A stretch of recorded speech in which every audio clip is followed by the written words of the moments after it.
Hi, my name is Vesa Juvonen and I work as a principal consultant in Microsoft Corporation. I'm really excited to be here to talk about the new MySite and social capabilities we have in SharePoint 2010. We'll first start by introduction to social features in SharePoint 2010. There's a lot of new capabilities available which we can utilize in our deployments and in our customizations. Then we'll cover the changes in MySites and how it can be customized if required. In the following section, we'll concentrate on the user profile management and especially on the changes compared to the previous SharePoint version. There's also new functionalities available in blogs and wikis. In this section, we'll also cover the new Enterprise Wiki option, which provides new flexibility for layout handling and other new possibilities. As a final topic, we'll go through other miscellaneous social capabilities and how these can be utilized in our customizations. Let's start by introduction to social capabilities in SharePoint 2010. What's available and how we can how they are provided. SharePoint is a great platform for social capabilities. There's a lot of out-of-the-box functionalities available which we can further develop as based on our requirements. We have different kind of social sites available which can be used as they are, or they can be edited either by developer or end users. There has been a lot of improvements on the user profile functionalities, including MySites and audiences. Probably the most visible new functionalities are tagging, rating, and notes. This can be used to interact between other versions, and in many deployments with the SharePoint 2007, these functionalities used to be developed as part of the customizations. From tools point of view, there's much better tools for developers and site designers to change the user experience. We can use Visual Studio 2010 or SharePoint Designer to customize the social capabilities. SharePoint 2010 offers a wide range of collaboration and social computing tools that allow people to work together the way they want. Whether they are more comfortable doing asynchronous collaboration through team sites and workspaces or broadcasting their status updates to their colleagues' network. The diversity of the toolsets also allows people to collaborate anytime, anywhere, regardless of whether they are connected to corporate network or working from their PC, phone, or browser. SharePoint 2010 community platform can be divided to 4 parts, as in follows. We have the create, which basically create content and rich media, as well as edit, contribute to other people's content through rating and commenting. Share ideas, content, networks, resources with their colleagues and others in the organization. Network with others who may share similar interests through dynamic status updates and activity feeds. Find the right people and information faster, allowing them to make better decisions and become more efficient and productive.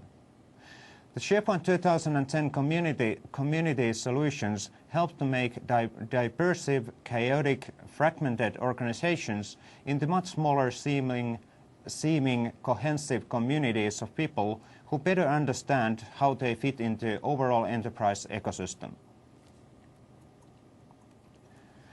SharePoint relies heavily on user-centric approach, where many of the functionalities utilizes user profiles.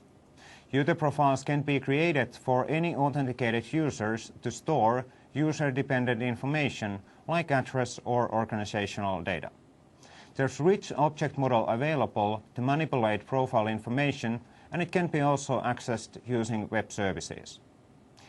In SharePoint 2010, there's a lot of new social information-related functionalities, which are, for example, the tags, notes, and rating functionality. Each user with the profile has also activity feed, which can be used to track user-dependent activities. Activity feed is also extensible, so it can be also used to track user-dependent actions from third-party applications as well. There's also a new organization browser available, which provides easy-to-use interface to move between the organization hierarchy and to view the different dependencies between users.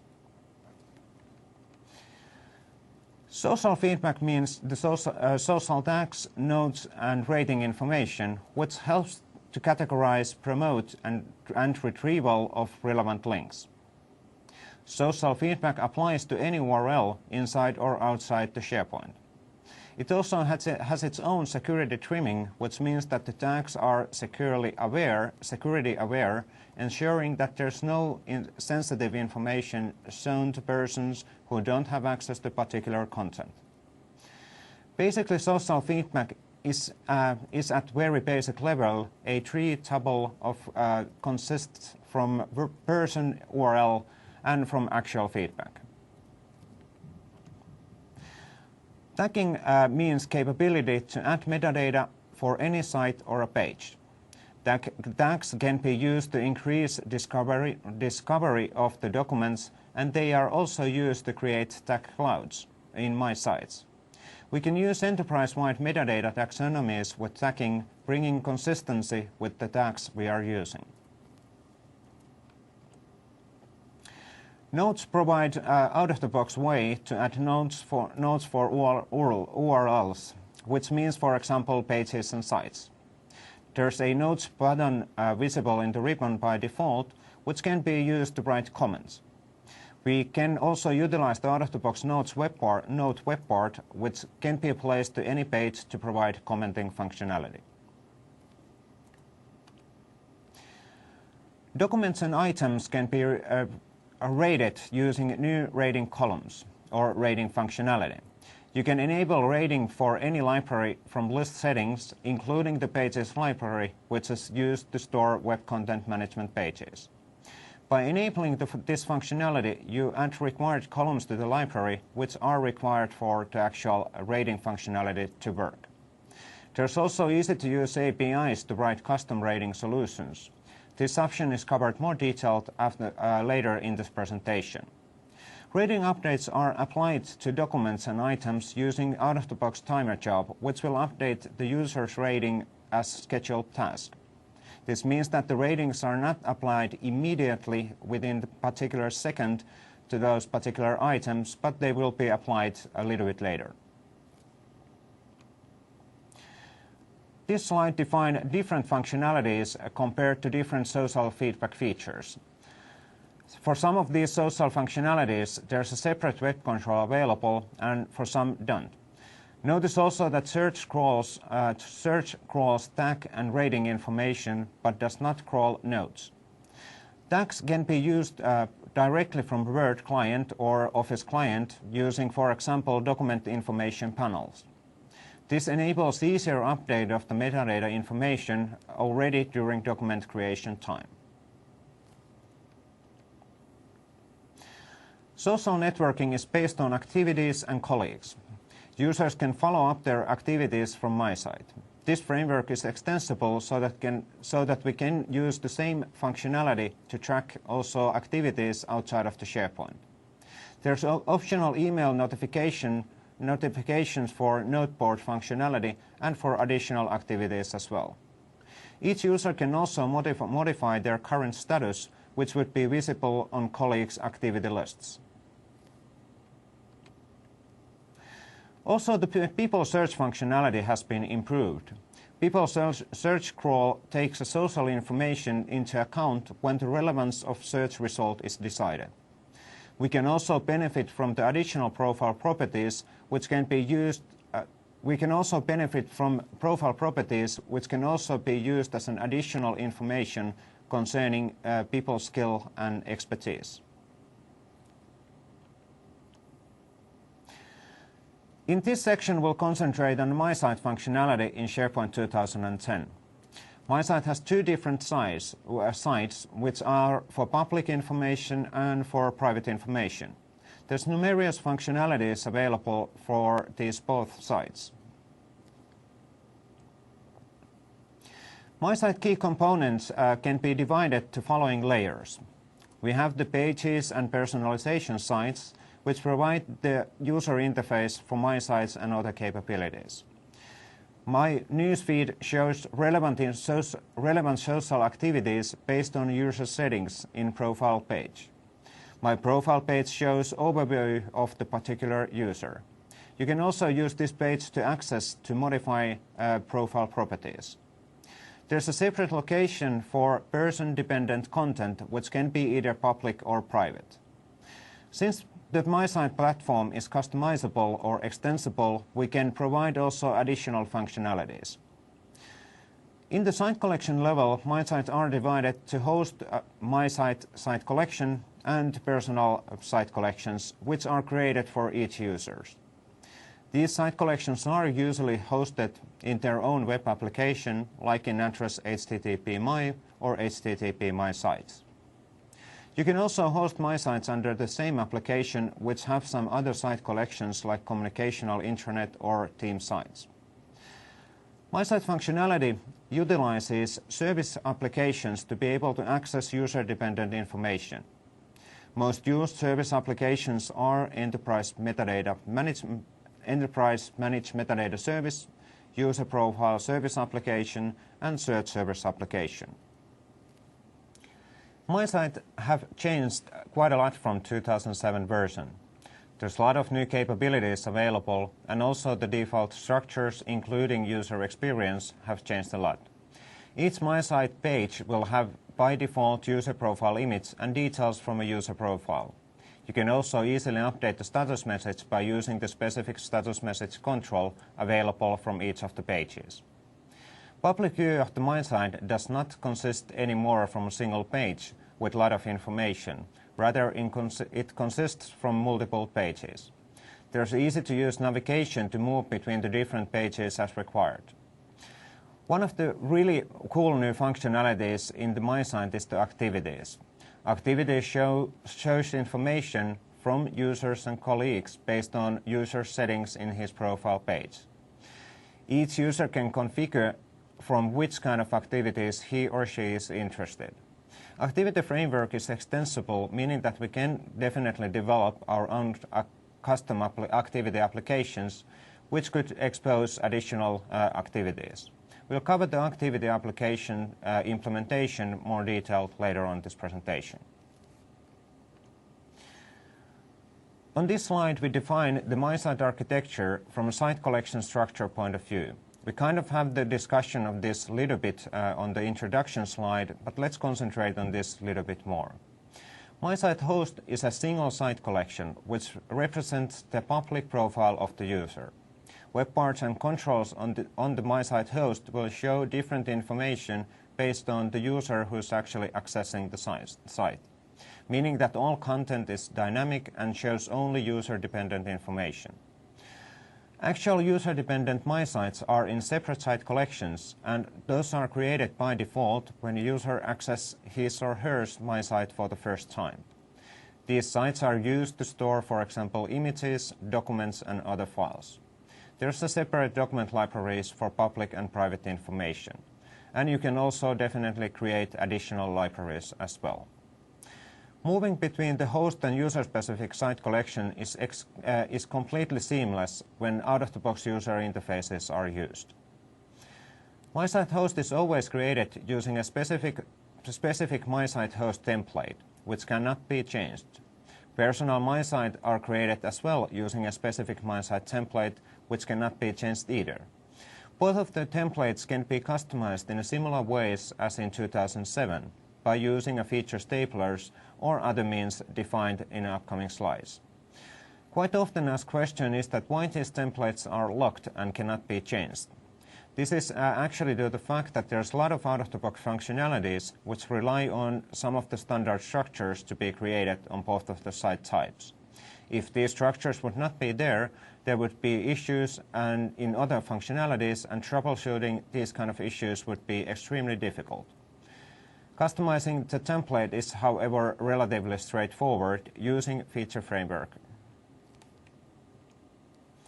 So how do we actually customize MySites and what kind of options are available? We can add out-of-the-box or custom web parts and controls to the MySite pages. We can customize the top navigation bar links. We can create additional content pages. We can obviously customize the existing pages in site. For branding purposes, we can change the master page to be used or utilize the new themed framework. We can also create any additional structures under the My Site host or personal My Sites. These can be subsites or simple document libraries and other lists. To help provide more information on each of these options, let's go through these in following slides. Customization of most of the pages in web part level is extremely straightforward. Most of the functionalities available on the page are located in web part zones. This gives us possibility to easily add, reconfigure or delete any of the functionalities either by using browser or automatically as part of site provisioning. Since there's only one public site host, public My Site host, we can easily customize its functionalities using browser. Automated approach especially is valid for the personal My Sites, since there will be much more of those created, depending of course on the company size. For the site provisioning automation, we have similar approach available as in 2007 version. If we need to create additional structures for the My Sites, like lists, we can use feature stapling techniques. Since, however, My Site pages are provisioned after associated features have been activated, there's no way to manipulate web parts from a feature receiver. This means that we can, for example, use a commonly used approach, where we manipulate the pages during initial request of the My Site. This can be achieved by rendering adding a custom control on a master page, which executes the modification code only during initial request on the site. Since My Site master page contains delegate controls, we don't necessarily need to modify the actual master page either, and we can inject our custom controls into the page if required. Most of the My Site pages are editable, which means that you can customize the web parts which are available. For these pages, we can easily add and modify and delete the functionalities as mentioned in the previous slides. On public site, most of the pages are editable except the organization view, tags and notes, and colleagues pages. These pages can be, however, replaced on the My Site by modifying navigation, but in that case you'll obviously lose some of the out-of-the-box functionalities. On personal My Sites, all pages are editable.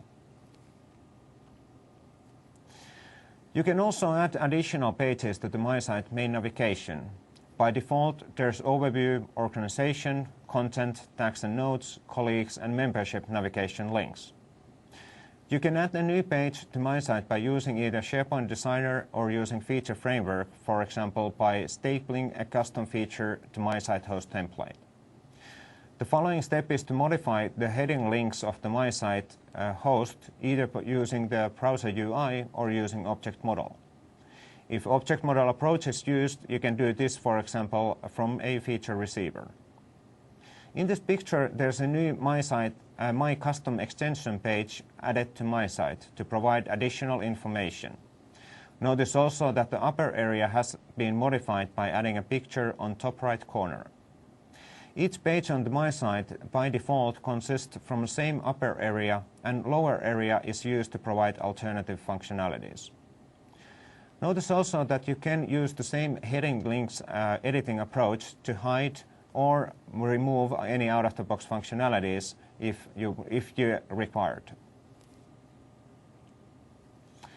One of the areas for customizations is the top link bar located in the top area of the My Site master page. This area or this navigation can be customized using multiple different approaches. The most simplest approach to modify the top link bar is you customize it using options available from the site settings menu or from the site settings. This functionality can be used to define new navigation nodes or to modify the existing ones. You can obviously automate this change also by using Feature Framework. We can also customize top navigation area using personalization site option. This means that you can provide links which are visible for only certain audiences. Audiences are dynamic groups created, for example, based on some profile properties. You can, for example, create an audience for project managers using the title field of the user profile. Similarly, as for the audiences, these audience-dependent links are defined in the user profile service application.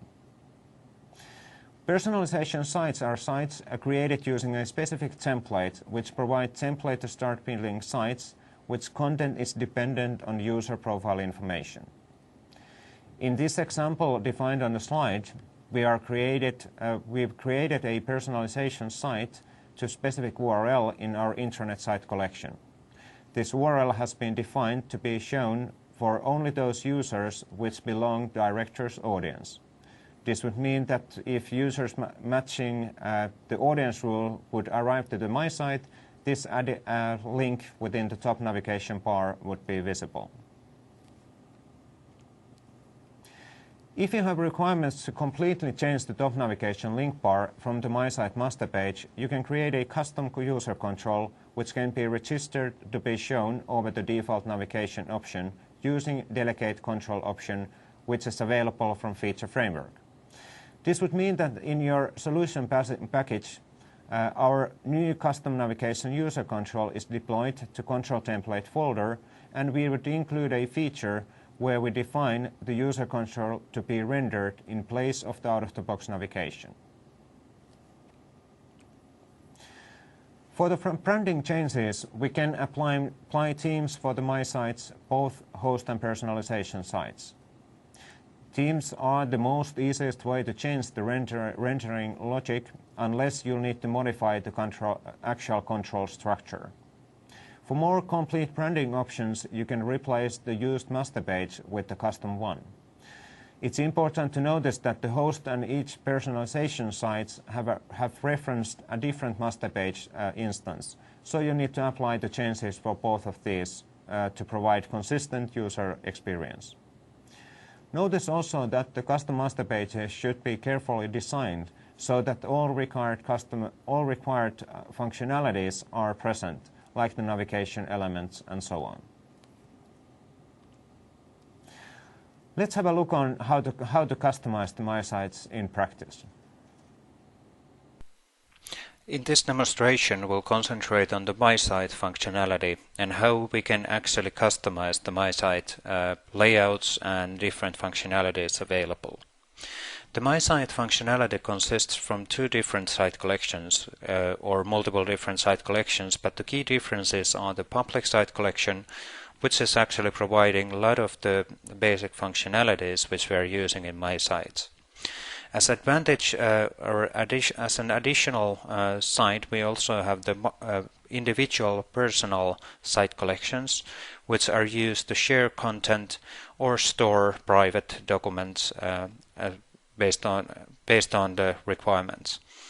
And we can also have block sites created underneath the individual personal site collections. So the page which we're now seeing is on the public site collection side, and since it's a public site collection, it's the same sites and same pages for everyone accessing this My Site functionality, which basically means that for the most of the pages where we actually have individual web parts on the pages, we can really easily edit these pages just by switching the page to edit mode, as long as we have the sufficient access rights. And we can, for example, add new web parts or relocate some of the web parts within the page. And these changes will be available to every single My Site user immediately. So if you need to, for example, add new custom web parts to the public side of the My Site, that can be really easily done directly using the browser. As you can see, there's now new mid-size or main navigation within the page, which can be used to switch between different functionalities. There's also a separate navigation on the top, which is providing the newsfeed for listing the activities, access to the private side of the site collection or the private site collection, and back to the public side of the site collection. If we now need to modify these selections and these navigations, we can easily do that either using feature framework and manipulating a little bit the object model, or using the SharePoint designer. In this demo, let's add a new custom page to be available within the public side of the site, My Sites. So let's start by adding or starting the SharePoint designer. And we are connecting to the public side of the My Site. And from here we can, for example, see the person ASPX page, which is the default page to view individual person's profile information. In this case, we want to add a new page to the site. So let's start by copying the person and replacing, adding a new sample page to the public My Site. So sample ASPX page. And I can definitely do, as mentioned, this also from the feature framework, but just to demonstrate the functionalities, we are now using the SharePoint designer and editing the functionality directly within the sites. I start editing the sample ASPX page, which is now available within the My Sites.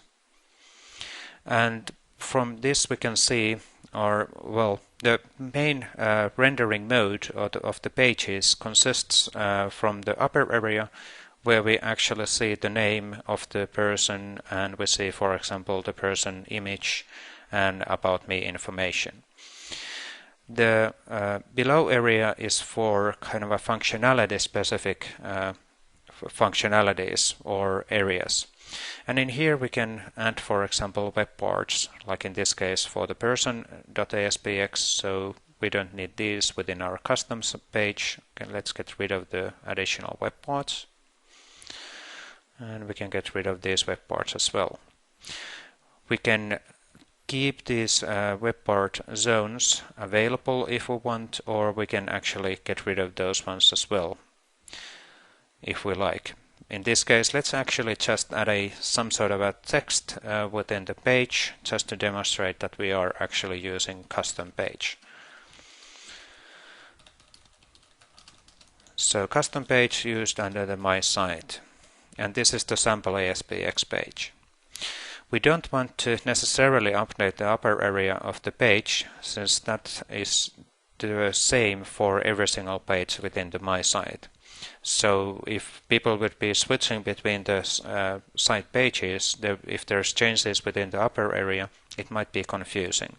But that's definitely one of the options as well. So if you need to update this upper area or include some additional information, that can be done as well. Let's save our changes to the site, and let's see that the actual sample ASPX page is available. So it's a sample ASPX page underneath the My Site. Let's move back to the browser and request the sample ASPX page. And here we can see our custom page, which is available. Now the custom page isn't dynamically available within the mid navigation area, so we need to add the navigation node for this particular page, so we're able to move between these functionalities within the public My Site. This can be done from the site settings and from the quick launch section. So basically we are adding a new heading for the quick launch, which is pointing to the sample ASPX page. My and sample.aspx, and this is custom page which will be available.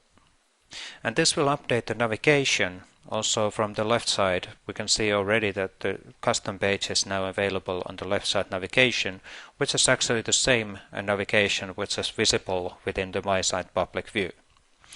This is also the place where you can change these different pages to be visible. So if you don't like to have, for example, the memberships page to be available within the My Sites, you can delete that from here.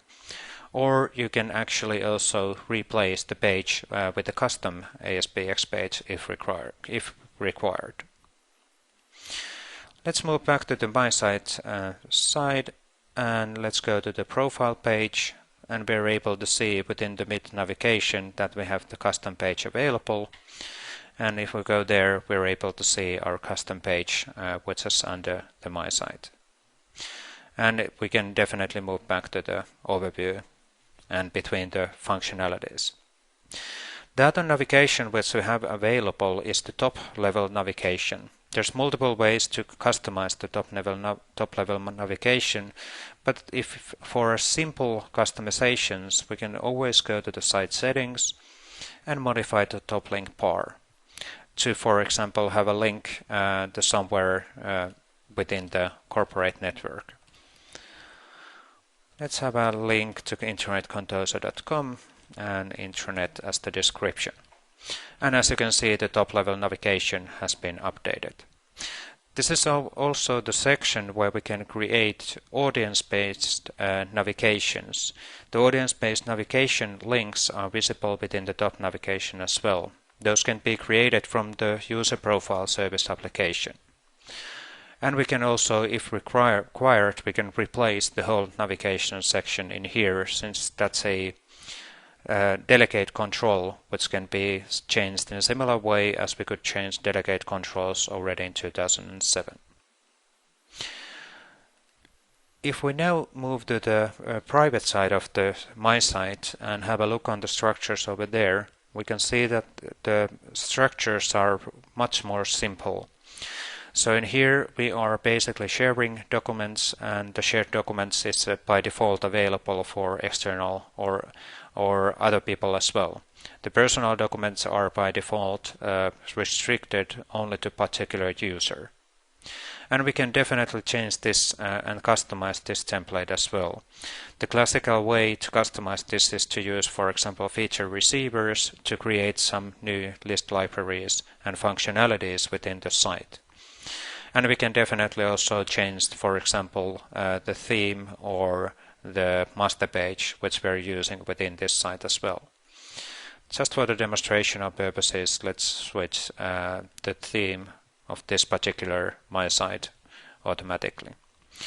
But since the private My Sites are created, the site collections are created for individual users one by one, it's much more convenient to actually associate some features or feature receivers and the necessary code to the existing My Site personal site definitions, so that these sites are automatically customized based on the requirements whenever the sites are created. But for the public profile functionality, it's relatively convenient to use even the SharePoint Designer, which is a brilliant tool for customizing the site structures and functionalities.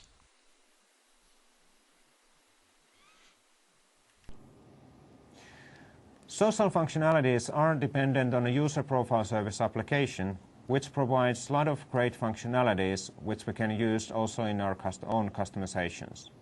There's a lot of no-code functionalities provided as a platform from this service application, so that we don't have to write custom code for these commonly used functionalities.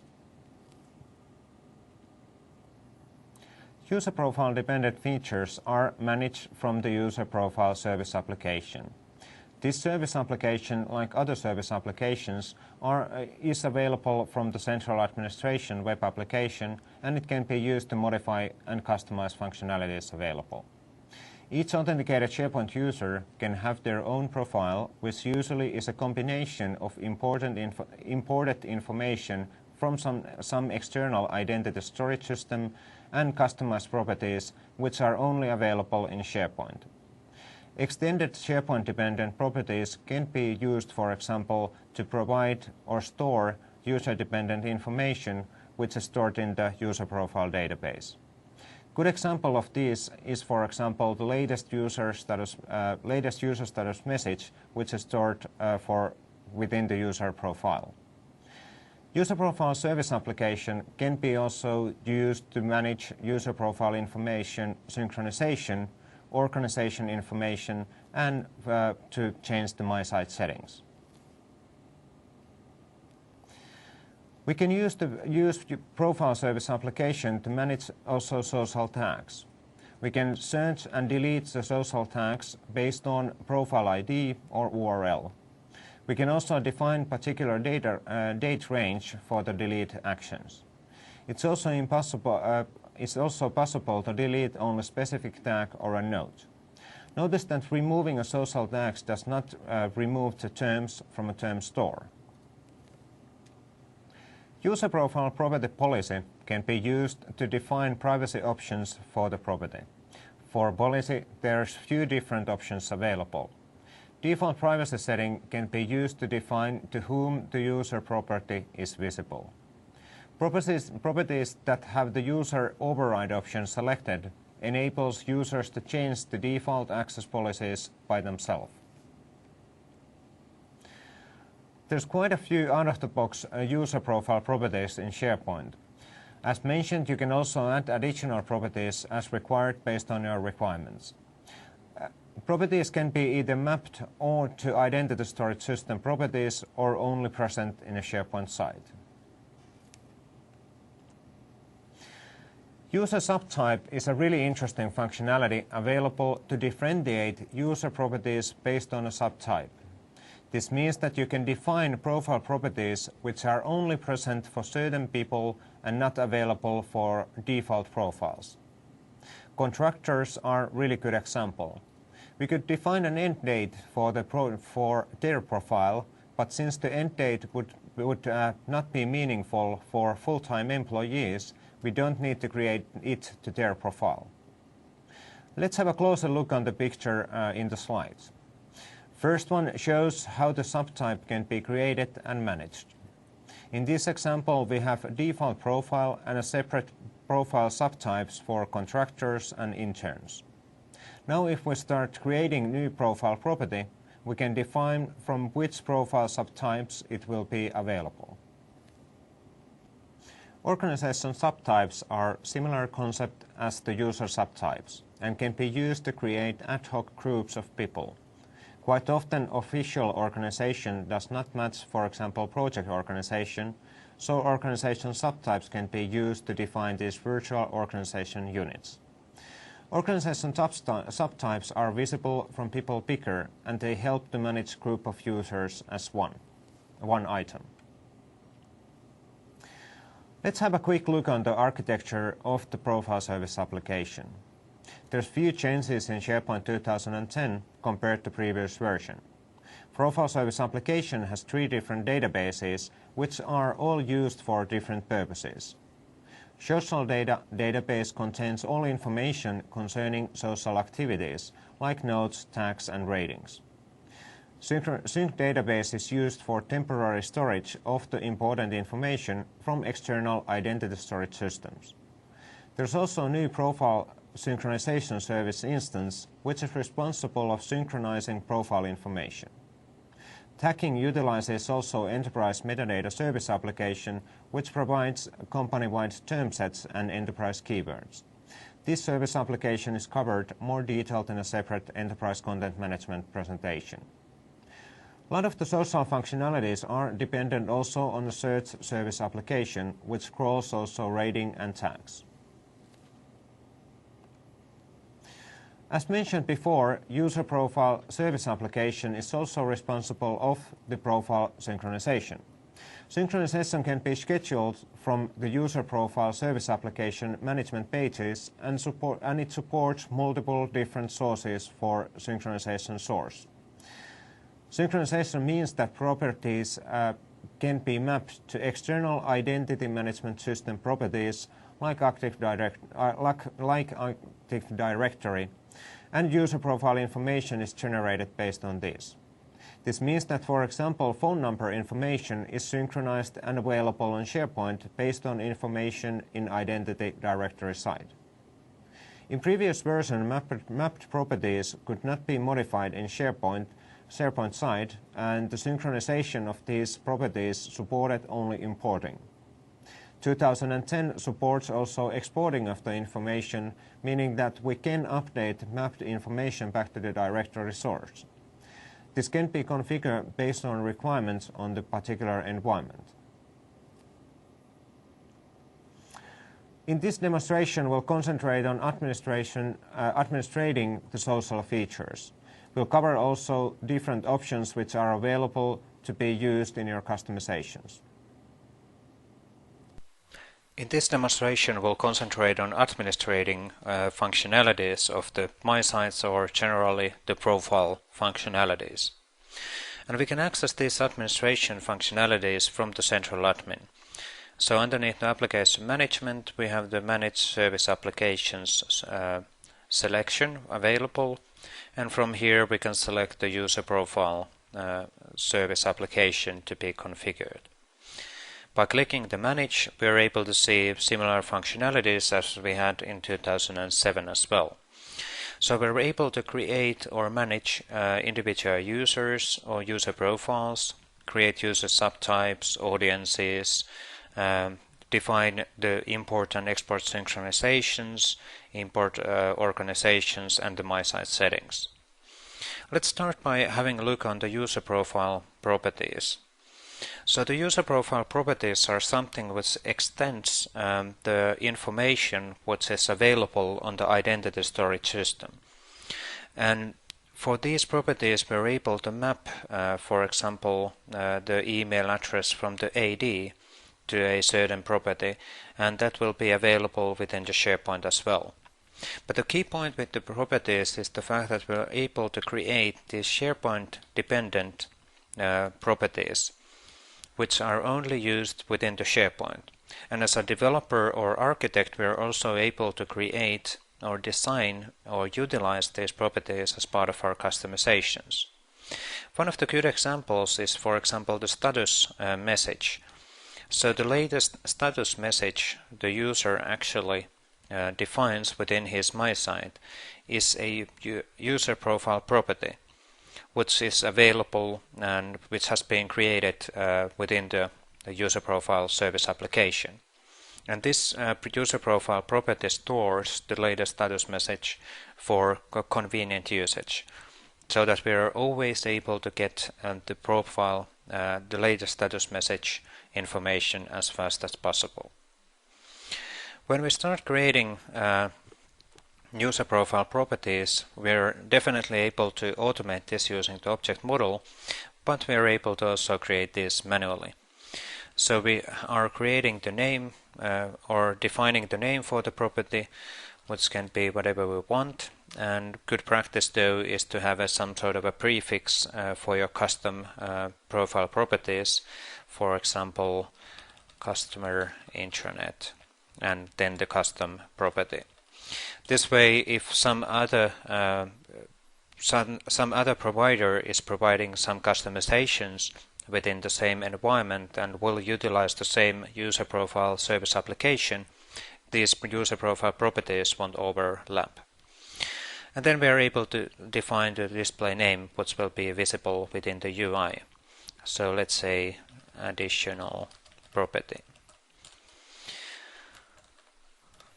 And based on after that we are able to define the property type, and after that we are able to define additional settings. For example, the policy settings, which is that is the particular profile property required or not, or is it optional? And for example, the privacy settings, that is it actually visible for any other users or not. So these security settings will be always checked when somebody is accessing your profile information. And we are also able to define that is the user editable or the profile property editable within the UI, which basically means that when I go to my site and I start modifying my profile, is the particular user profile visible there or not? Well, most of the cases when we utilize these custom user profile properties within our code, we don't necessarily want to expose those values on edit details page and so on. And we are also able to say that is the updates of this particular profile property visible within the news feed. So whenever the user is actually updating user profile properties, those will actually generate activities which are tracked. And the final setting is the fact that do we have mapping against this particular user profile? So is the actual source of this user profile property from some alternative system or not? Let's click cancel and let's move to a separate functionality.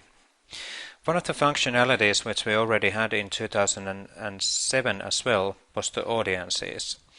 So audiences is something which we can do and create an audience to differentiate users, for example, based on some attribute or based on some profile. And in this case, we, for example, have directors audience, where we are checking that user is satisfying all of the rules. Let's update the owner information. So we are able to create these rules and groups, dynamic groups, which can be used to differentiate, for example, information which is visible within the UI. These don't directly affect the authentication, but it's based on, we can use these audiences to change what kind of elements are visible, for example, web parts in the UI. In this case, we have created directors audience, and we have set that the rule is that the users have to report, or the Dan Jump has to be the manager of this those users who are part of this audience. And now whenever we compile this, or whenever the audience is truly available, there's some of the end users or some of the users of the portal belong to this user, and we are able to, for example, limit the web part visibility, or for example the my site links visibility, which we can show immediately after this. So if we want, for example, to manage or limit what kind of my site links are available within the my site top navigation, we can do that by configuring the personalization site and basically adding a link to the site which we want to kind of limit, or we want to show to be visible within the top navigation. And let's say that it's a team personalization, and this is a site for directors, and the owner is Dan Jump, and the target audience, in this case we are able to select the directors from the audiences. So we're able to say that only those who actually belong to this director's audience are able to see this link within their my site. Clicking OK, and after that, that's a visibility setting for the my site top navigation. Good example of the my site of the audience functionality. We can also configure here the synchronization settings and which kind of connections do we actually have from the AD or from alternative identity systems, and then there's the organization mappings as well. So we're able to import organizations from the AD as well. There's a lot of different functionalities, and especially the user profiles is something which you probably want to utilize within your customizations if you need to store some user dependent information for a particular user. And that's definitely a really valid option and gives flexibility on the customization design. Social information and functionalities are heavily dependent on the search functionality, and during crawling time a specific security trimming is applied so that users are not able to see tags which are created for information she or he does not have access. Security trimming can be configured using PowerShell and is enabled by default. You can also write a custom security trimmer if you'll need to create security trimming for information outside of the SharePoint. A lot of the social capabilities are dependent on timed jobs, which are scheduled to be executed in different times. These timed jobs are responsible of updating information based on user actions.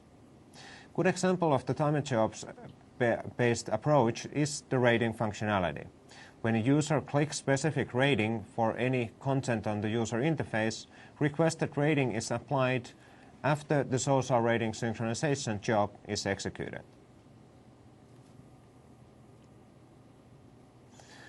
In this section, we'll concentrate on blog and wiki functionalities available in SharePoint. There's a lot of new improvements in these areas as well, especially from the user experience point of view. There's also a new Enterprise Wiki template available, which can be considered as an advanced wiki compared to the standard wiki model. As mentioned already in the section introduction, blogs and wikis take benefit of the new user experience and enhanced editing capabilities. Similarly, as for site pages, we can easily edit blog and wiki information using rich editor available from Ribbon. There's also support for similar wiki linking as, for example, for theme site pages. Theme site pages are actually pages on wiki functionality. Picture on the slide shows an example of the new user interface for blogs. Wiki editing uses the new 2010 user experience throughout the functionalities. Editing functionalities are available from the ribbon, and we can utilize, for example, the visual preview. We can also place web parts directly to wiki content without specific web part zones.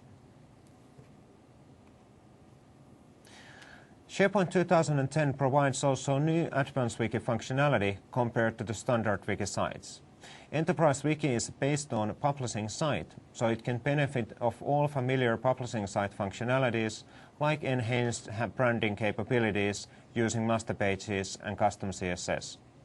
Enterprise Wiki uses its own content type and page layouts, which can be used in our own customizations, meaning that we can create our own Enterprise Wiki content type by inheriting the out-of-the-box one and extending its metadata by adding new site columns.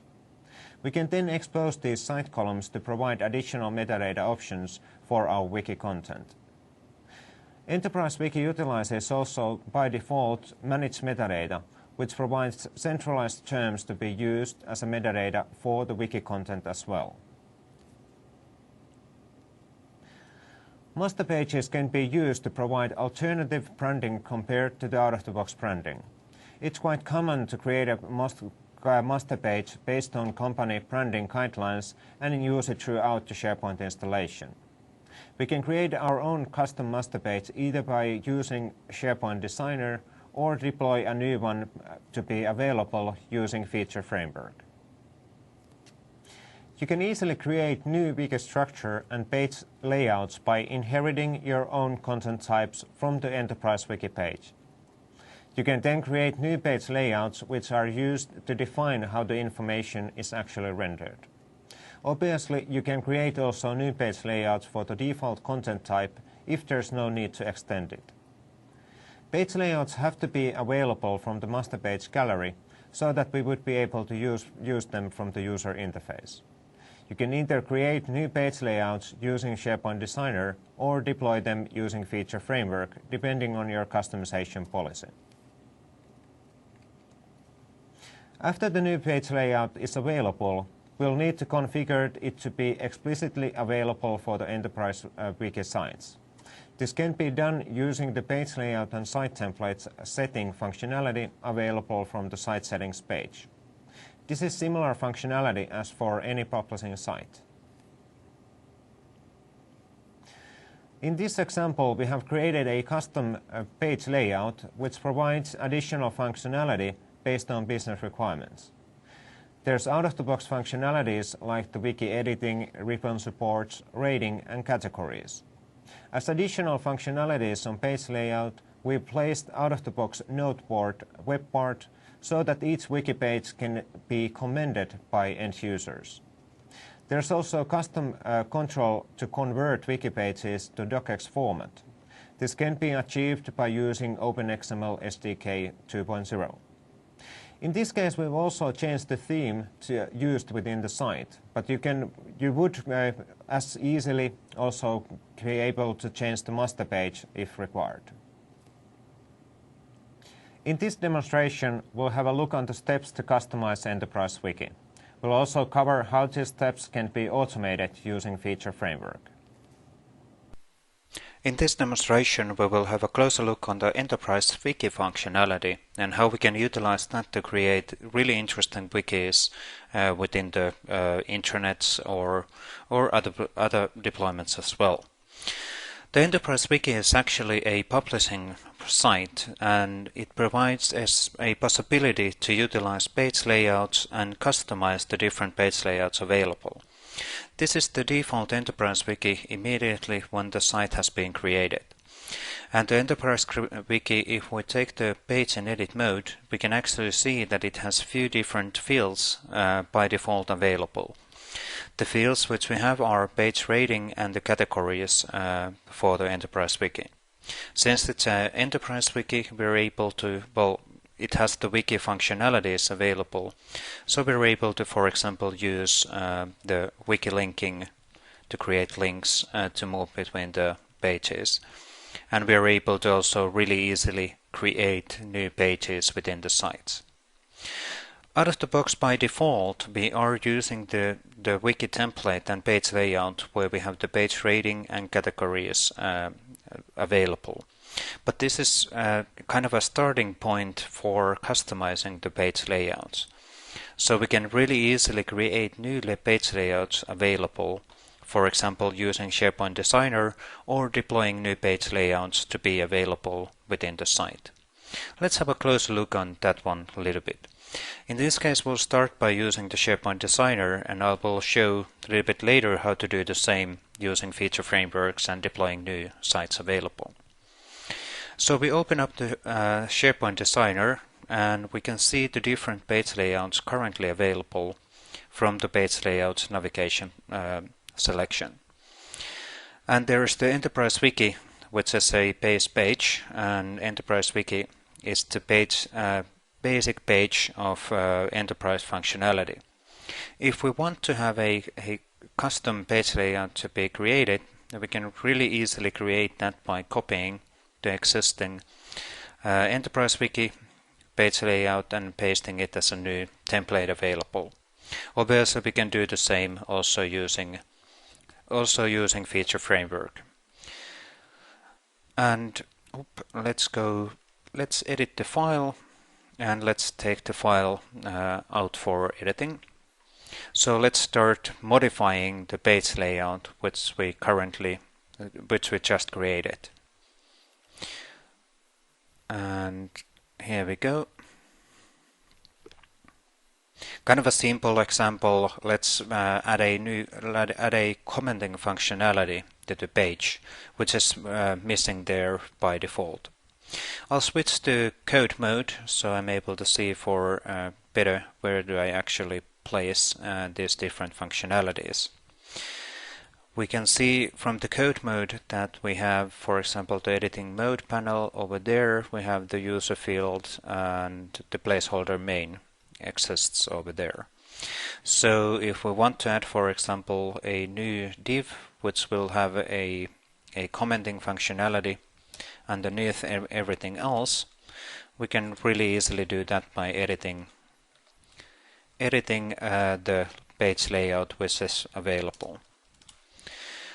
Let's add the web part here. So let's use the insert functionality, and from the insert functionality let's add a new web part, existing web part which is available within the particular site collection. And in this case we wanted to add a commenting web part, which is one of those new social web parts available. And that's available from the social collaboration functionality, and in here we have the node board.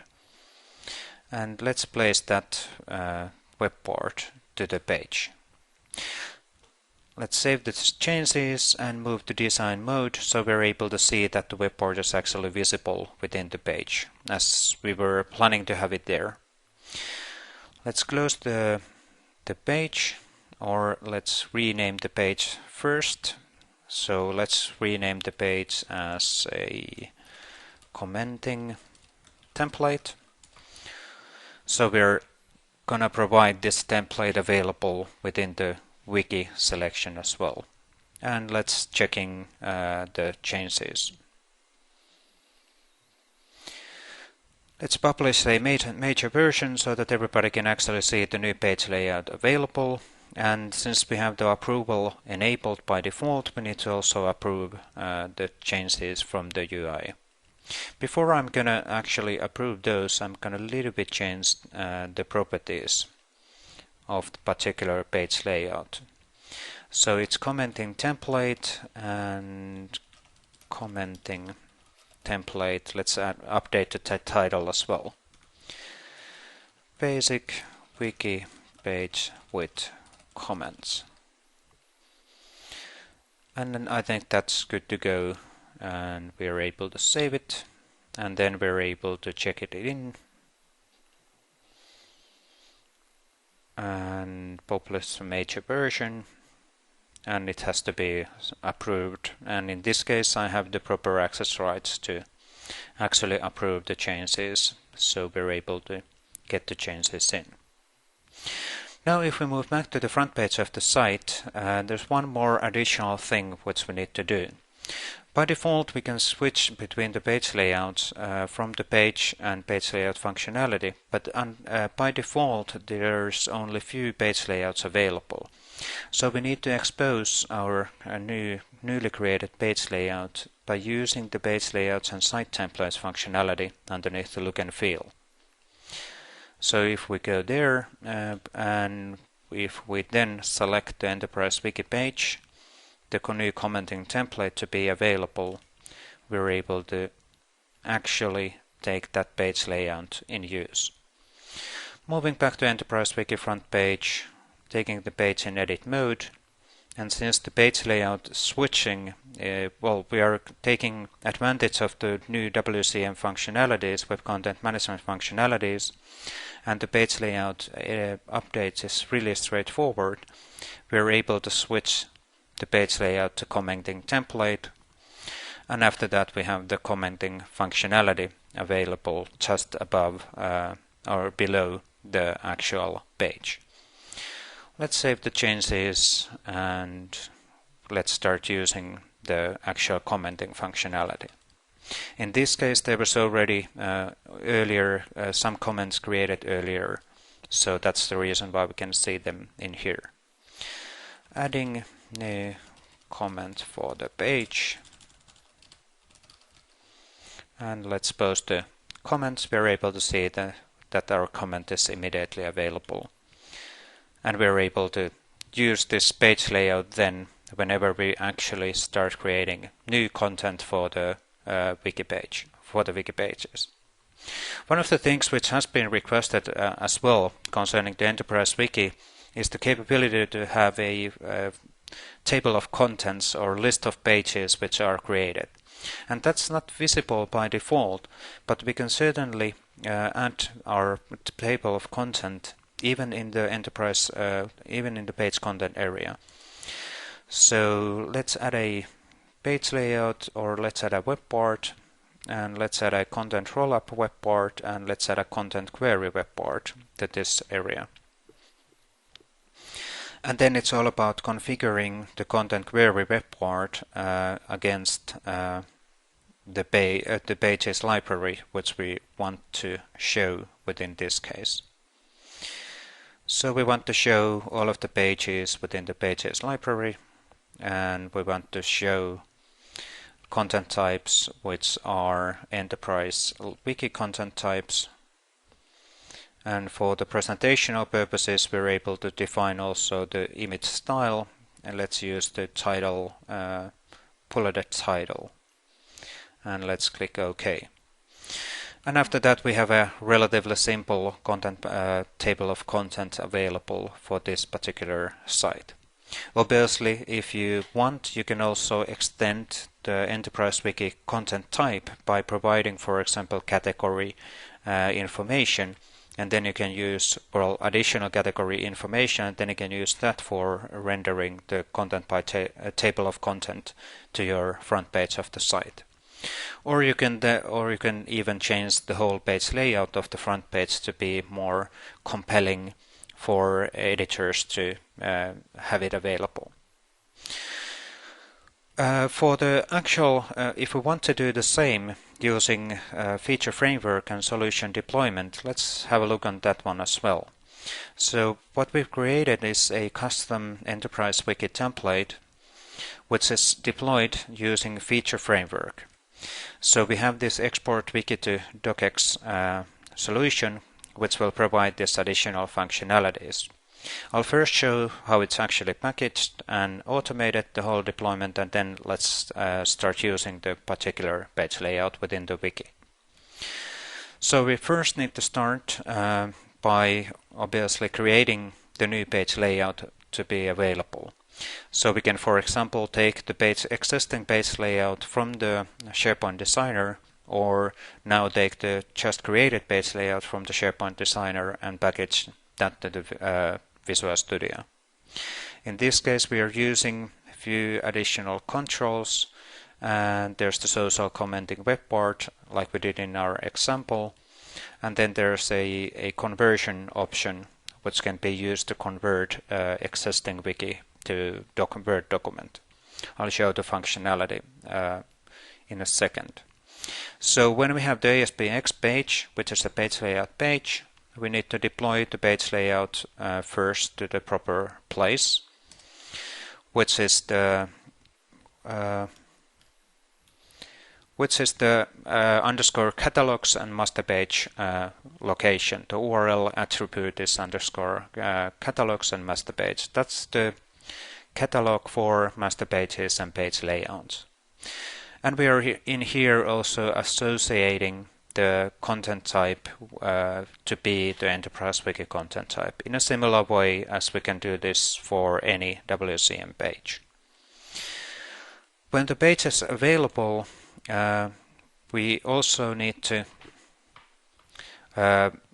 do the proper changes for the page, whatever we want to do. So in this case, within the ASPX page, we did have this convert wiki to docx control, which will expose a functionality to control the existing wiki to Word document. And that one has been implemented using a visual web part with one single button, and there's a radio button to select whether we want to actually convert just an individual page or the whole wiki to Word document. Relatively simple functionality. The actual functionality which will convert the wiki to Word document is a little bit more complex, and this utilizes the OpenXML SDK too. But the basic idea is that we are reading the content of the document or the content of the file and generating our newly created document based on this wiki template docx, which is also deployed as part of the solution. So we have created this wiki template docx file, which we will use as a template to place our wiki information. And in here we're using the OpenXML code to go through the different elements and to create the necessary HTML which is placed to the docx document from the page content field of the list item. And the final thing to automate is to get the page layout to be visible. For this, the easiest way is to use feature receiver. So what we need to do is to associate the newly added page layout to be available on the available page layouts list. And this we can do using the set available page layout of the publishing web. So this will automate the fact that I want the site settings, page layouts, and site templates selection and provided this template to be available. So from the UI, if we take a look on the functionality, so the wiki functionality, and if we switch our page layout to use this page layout which is deployed as a solution package, we're able to see a few new functionalities available. And in this case, it's the customized enterprise wiki template, and the changed page layout has been changed. And let's save the changes. So what do we actually have here? We have the page commenting in a similar way as it was for the customized one, which we just created. But we also have the wiki conversion options, so we're able to convert the wiki or the current page to docx format. Clicking the convert from the page, we can save this and, for example, to desktop, and move to the desktop and open up the converted docx Word document, and that has included all of the updated changes, which are, well, all of the pages which are within our wiki as part of the Word document.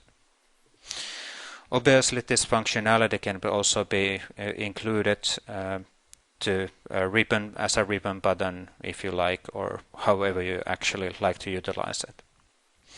And definitely, even though we didn't demonstrate this in here, we're able to add additional site columns to this Enterprise Wiki content type to make more metadata collected, to provide more metadata collections to be available as part of the wiki entering format. So we're able to actually collect additional information when the page is in edit mode.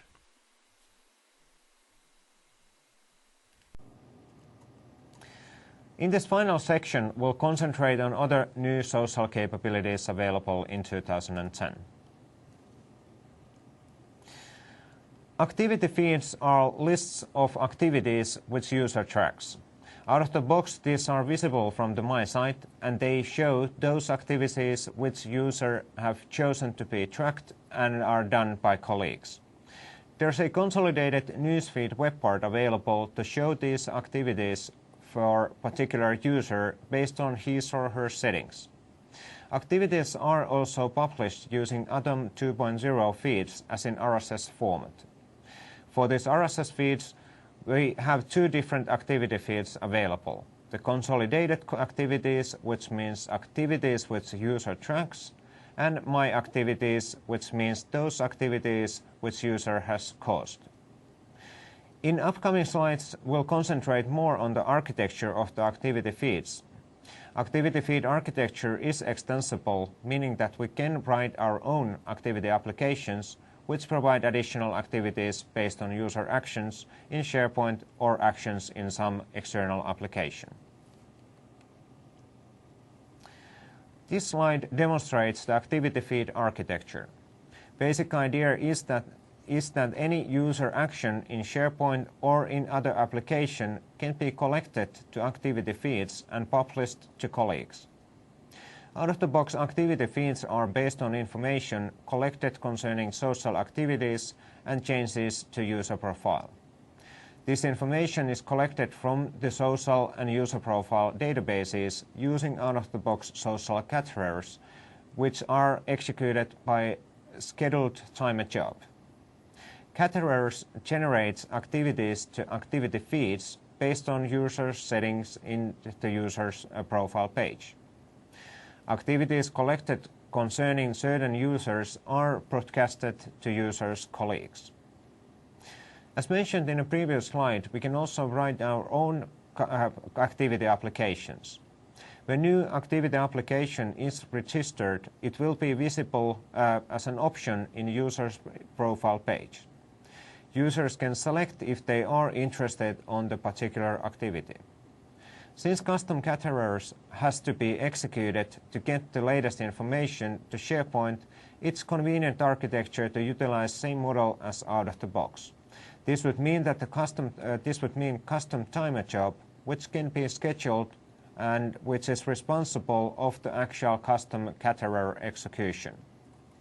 Actual custom caterer implementation depends on objective, objectives, but we could be, for example, to go through user profiles in SharePoint site to see those persons who have associated Twitter account to them. If account is available, we would go and collect the information from the Twitter side and broadcast any information published in Twitter as activities for users' colleagues. Activities won't be immediately available since they are relying on search functionality. When activities are being crawled, there's a separate social security trimming applied, which we covered previously a few slides ago. Activity applications can be registered using object model. This means that you can, for example, provide your custom activity application using feature receiver. If feature receiver is used, you should remember to scope your features properly, since user profiles are based on service application architecture and there can be numerous instances available. Notice that the custom caterer has to be running with an account which has sufficient permissions to user profiles so that it's capable of accessing the information and to be able to use it during the actual catering. These are pictures from of how activities are exposed from the user interface. First picture shows how the activity feed is shown in the My Site using the out-of-the-box web part. Picture on the right side shows the RSS rendering the actual activity information. This can be obviously utilized in your customizations as well. There's also a picture of the activity options available for the users to select from the profile page. This list depends on the deployment, since possible third-party or custom activity applications are listed automatically here as well. Each user can select which activities they are interested. Let's have an example of the activity components and how it could be used. We could create a custom activity caterer or application which is responsible of observing activities users make in external CRM application. Since we add a new activity application to system, new selection to follow up these activities would be available on profile page. Each activity application has their own activity types, for example, new meeting. There's also an activity template which defines how the information is rendered in activity feeds. Actual activity event is information shown in the activity feed. In this case, it's information concerning meeting between CIO Dan Jump and Contoso Corporation. SharePoint 2010 includes also Tag Cloud web part, which can be customized if required. Customizations are implemented by inheriting either Tag Cloud base web part or Tag Cloud web part classes from the Microsoft.SharePoint.Portal.WebControls namespace. Custom information to be shown can be modified by providing alternative tag information compared to the out-of-the-box implementation. As part of the new out-of-the-box capabilities, new manager classes have been implemented for manipulating comments, ratings, and tags. Each of these social information types has their own manager class, which can be utilized in our customizations. These classes are available in Microsoft.Office.Server.Social namespace. These manager classes are extremely easy to use and provide rapid customization options for providing alternative implementations of these social capabilities. Common requirement is, for example, write a custom rating control. This is an example of usage of the social commenting manager in custom web part. There's two methods on the example. First one is used to get the methods to be shown, and the other one is used during saving a new comment. In this example, we create object instance in both of these methods for clarity purposes. Notice how easily we can get all comments in getComments for a page method using getComments method available from the social comment manager. Also, saving new comment is extremely easy using add comment. Using these managers, you can define comments for any URL you want. In this case, we utilized the URL of the particular page. Let's have an example of writing a custom commenting web part. This demonstration shows the required steps to start utilizing social code managers in your own customizations. In this demonstration, we'll concentrate on the new manager functionalities or code available to manipulate and create social content within the SharePoint 2010. Why would you do this? Well, the out-of-the-box functionalities, for example, the rating and the noteboard web part, can be relatively difficult to customize if you need to change the UI behavior or modify, for example, the rating to render the different stars using Silverlight. If you need to do this kind of, if you have these kind of requirements, you can easily write similar code by utilizing the code managers which are available. So let's add our custom commenting web part to this page, which has been deployed earlier. And I'll first demonstrate the functionality which is available, which kind of mimics the out-of-the-box noteboard functionality, but we can easily customize the layout and the rendering if we want. So in this case, we have the comment list functionality available. And if I save that to the site, we're able to see that there's already earlier comments available. And this web part is listing the different comments as a list, not as a page. And we're able to see that there's 5 comments currently available, and 3 of them are actually visible at the moment. We're also showing the user profile image next to the commenting functionality. So if I now I will add a new comment, and then we can see that the comment itself is added dynamically using Ajax in a similar way as the out-of-the-box functionality works. And we can definitely see all of the different comments which are available as well. As mentioned, this is relatively close to the out-of-the-box commenting functionality, but you might have different requirements within your case.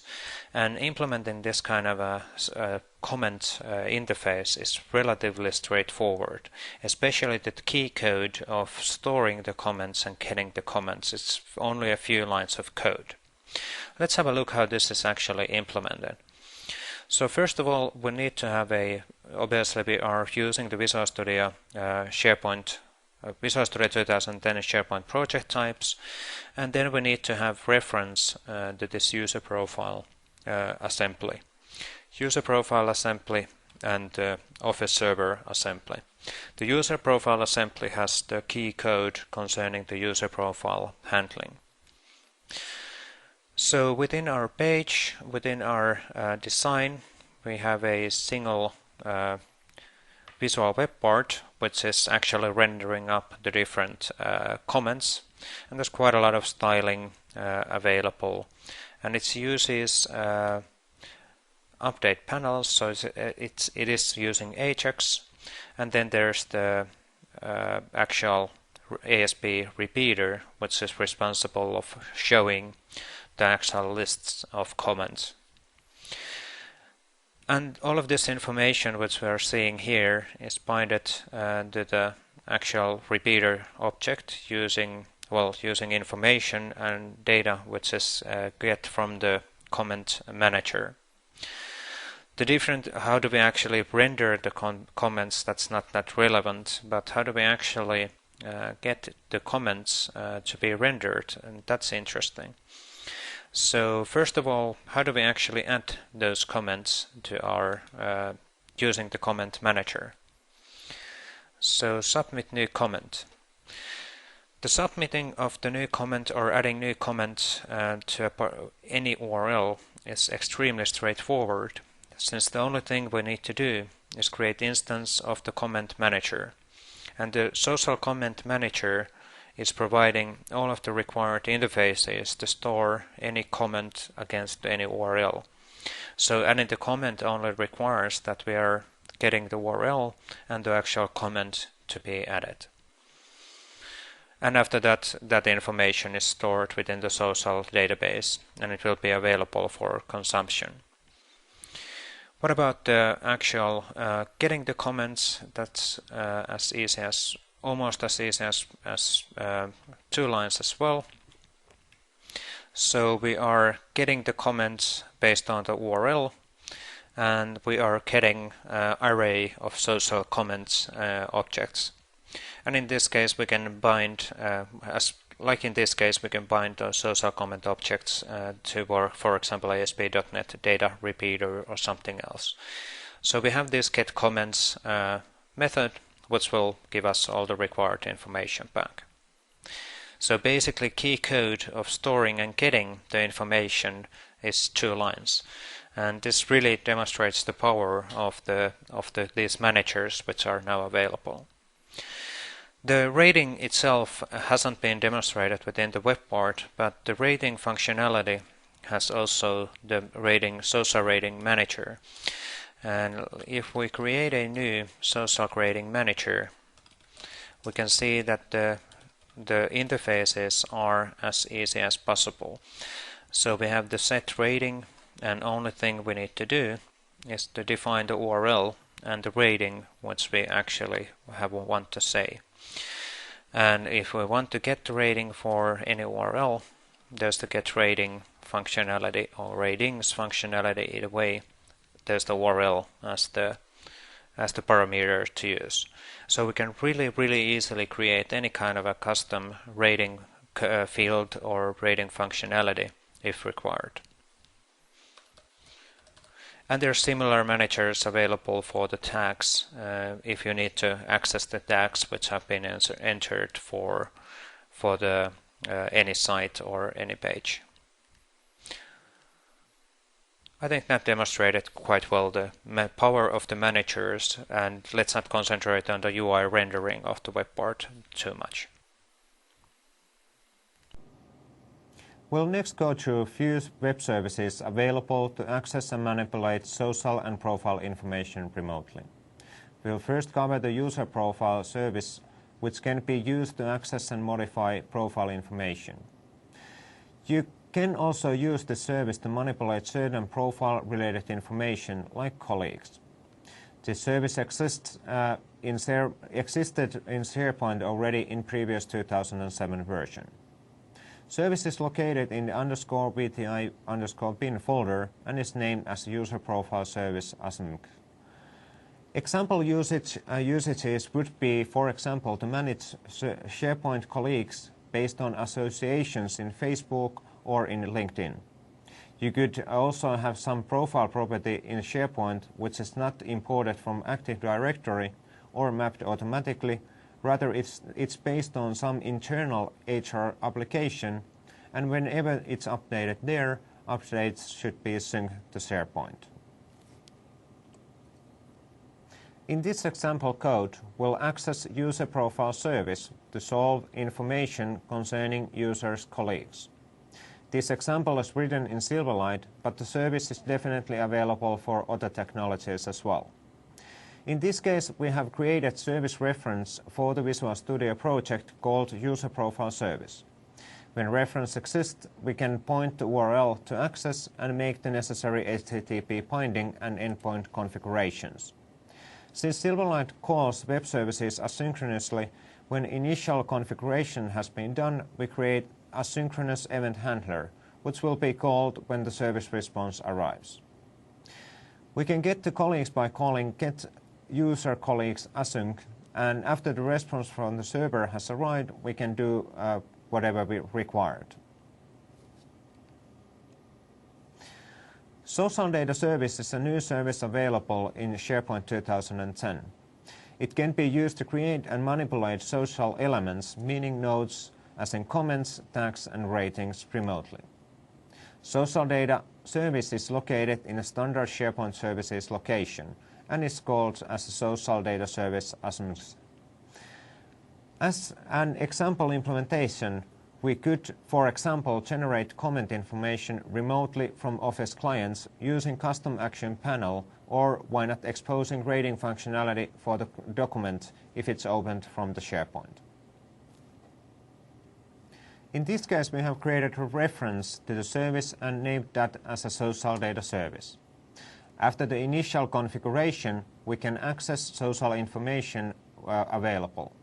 In this case, we are using the get comments on URL async method to get comments for the particular URL.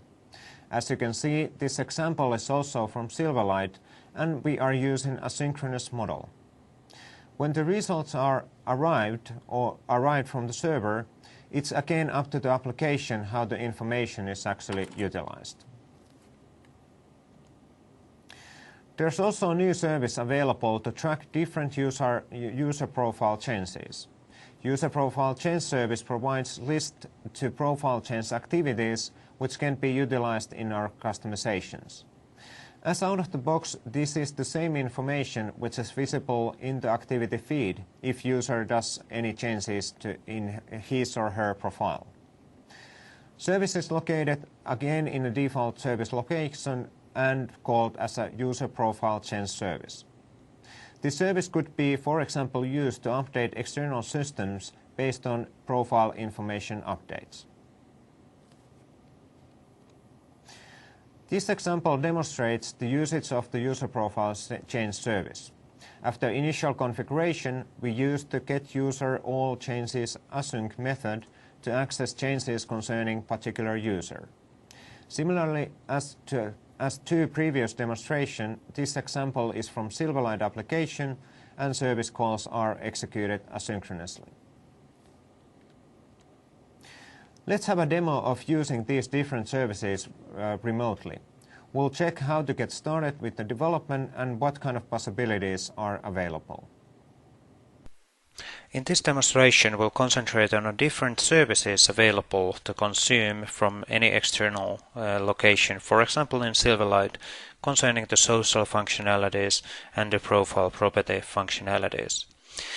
What we have done is created a single kind of a simple Silverlight web port, or actually Silverlight application, which is hosted on a Silverlight web port to demonstrate the different services available. So, for example, we can create or request the latest status message which the administrator has entered, or we can do the same, for example, for alternative users as well, like Dan Jump. And for additional functionalities, we can definitely use the same user profile service functionality to get, for example, the profile picture. Obviously, we need to first request the URL of the picture and then actually request the actual picture from our Silverlight application. But that's definitely one of the options. One of the social service is also providing us these different kind of functionalities concerning managing and getting information concerning comments and rating. So in this case, we have requested the latest comments on a particular URL. Or we can use the user profile change service to actually give us information on the changes which have been updated on particular user's profile. And for the actual implementation of this small Silverlight application, let's have a look on the Visual Studio structure. So what we have here is a Visual Studio solution with two different projects. The other one is for the Silverlight application, and the other one is for deploying the actual Silverlight application to SharePoint. As you might already know, the deploying of the Silverlight application is extremely straightforward.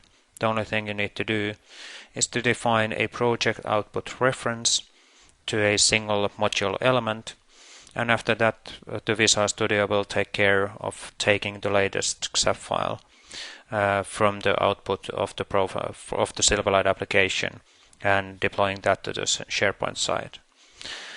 Basically meaning that in this case, for example, we get the profile service demo XAF file automatically, always the latest one version available within the SharePoint project.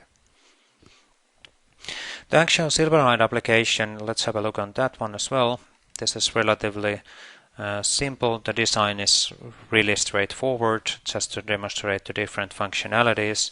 So there's a few buttons and a few different controls available. But for accessing the information, we first of all use the social data service, which was one of the different services available, to get information concerning the comments. And the URL of the social data service is relatively easy to remember. It's social data service ASMX. And we can access that information by using the following model. So in here we have the comments on URL. So what are we doing here on the code? We are creating the required HTTP binding and endpoint code. Then we are creating an instance of that particular reference, which we already had added. And then we are adding an event receiver for the asynchronous call of the get comments on URL. And we are providing the URL and additional parameters to that call. And when the call has, when the server side has executed the information we have sending, we actually get called by the in this event receiver, or sorry, event handler, where we can then manipulate or do whatever we want with the content itself. Let's go through this one by one with debugging.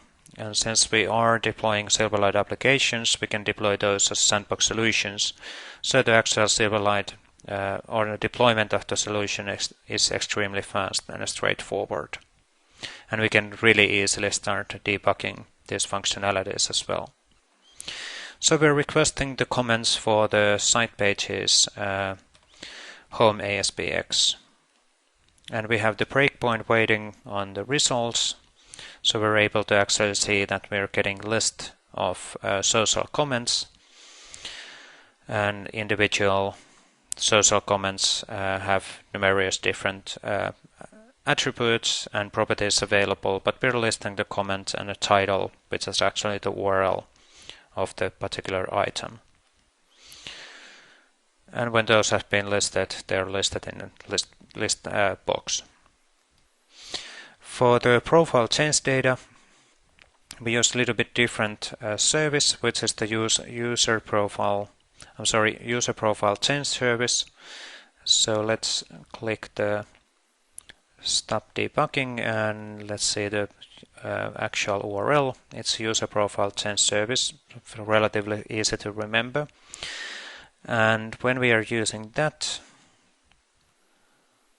we can easily access the latest changes which have happened for the particular user.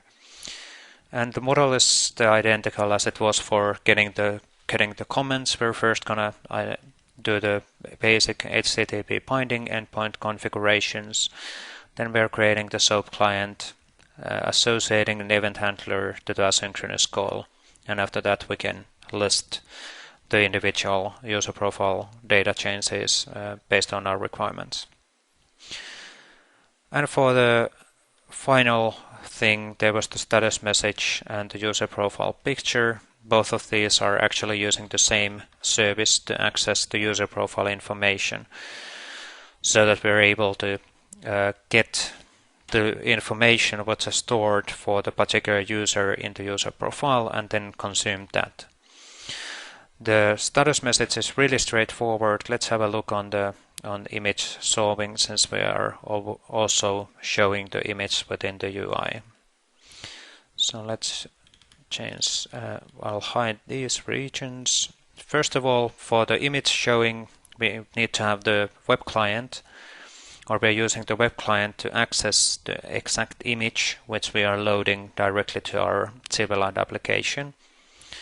And for the actual implementation, we are using accessing the user profile service ESMX and adding a event receiver to the get user profile property by account name and then executing the actual call.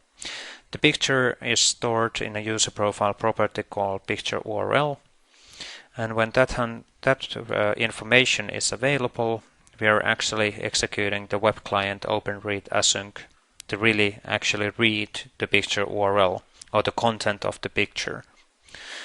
And when that one has been completed, we're able to actually take the stream of the image and generate a bitmap and show that in the image source.